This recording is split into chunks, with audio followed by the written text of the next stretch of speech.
भंगार चोरी प्रकरणी ठातूरमातूर कारवाई केली जाऊ नये या प्रकरणी सखोल चौकशी करून आजपर्यंत किती भंगार चोरीला गेले याचा खुलासा होणं गरजेचं आहे।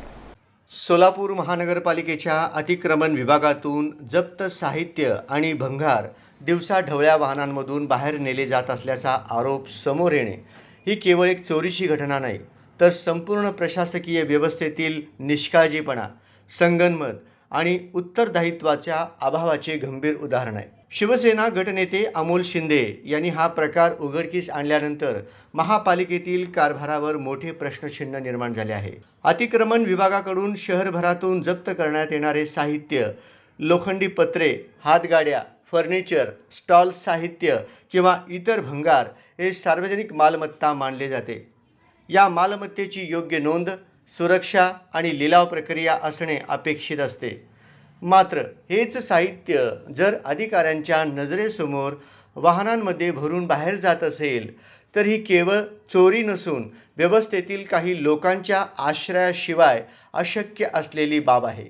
विशेष म्हणजे वाहन एकदा साहित्य घेऊन गेल्यानंतर पुन्हा स्टोअर विभागात दाखल होणे आणि त्यानंतर मोठ्या प्रमाणात भंगार भरले जात असताना प्रकार उघडकीस येणे हे संपूर्ण प्रकरण अधिक संशयास्पद बनवते। याचा अर्थ हा प्रकार अचानक घडलेला नसून दीर्घकाळ सुरू असलेल्या साखळीचा भाग असण्याची शक्यता नाकारता येत नाही।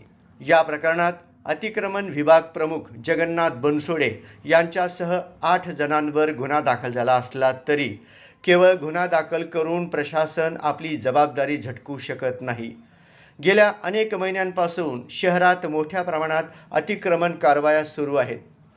त्या कारवायांमधून नेमकं किती साहित्य जप्त झाले, त्याची अधिकृत नोंद किती, प्रत्यक्ष स्टॉक किती, यापूर्वी किती भंगार गायब झाले, ते कोणाला विकण्यात आले, या सर्व मुद्द्यांची स्वतंत्र आणि निष्पक्ष चौकशी होणे अत्यावश्यक आहे।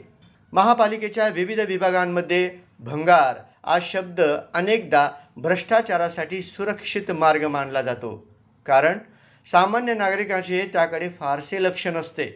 पण याच भंगारामध्ये लाखो रुपयांची उलाढाल होत असते। जप्त साहित्याचे रेकॉर्ड, CCTV देखरेख, डिजिटल स्टॉक नोंदणी आणि पारदर्शक लिलाव व्यवस्था नसल्याने अशा प्रकारांना खतपाणी मिळते। या प्रकरणातील सर्वात चिंताजनक बाब म्हणजे दिवसाढवळ्या साहित्य बाहेर जात असताना प्रशासनातील कोणालाही याची माहिती नसणे किंवा माहिती असूनही दुर्लक्ष करणे। यामुळे आतील संगनमत असल्याचा संशय अधिक बळावतो। एखादा सामान्य नागरिक महापालिकेच्या आवारातून एक खुर्ची जरी घेऊन जाताना दिसला तरी सुरक्षा यंत्रणा सतर्क होते। मग ट्रकमधून भंगार बाहेर जात असताना कोणीच कसे जागे झाले नाही?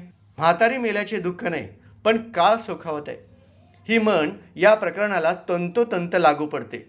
कारण केवळ भंगार चोरी झाली म्हणून नागरिक संतप्त नाहीत, तर ज्यांच्यावर सार्वजनिक मालमत्तेचे संरक्षण करण्याची जबाबदारी आहे त्यांच्यावरच संशय निर्माण होणे ही लोकशाही व्यवस्थेसाठी धोक्याची बाब आहे। आता या प्रकरणात केवळ थाथूरमाथूर कारवाई करून विषय धडपण्याचा प्रयत्न होऊ नये। संपूर्ण साखळी उघड झाली पाहिजे। संबंधित अधिकाऱ्यांची मालमत्ता तपासली पाहिजे। स्टोअर विभागाचे मागील काही वर्षांचे रेकॉर्ड तपासले पाहिजेत। भंगार कोणाला विकले याची तपासणी झाली पाहिजे आणि दोषींवर कठोर कारवाई झाली पाहिजे। अन्यथा अतिक्रमण हटविणाऱ्या विभागातच भ्रष्टाचाराचे अतिक्रमण वाढत असल्याचा संदेश जनतेमध्ये जाईल।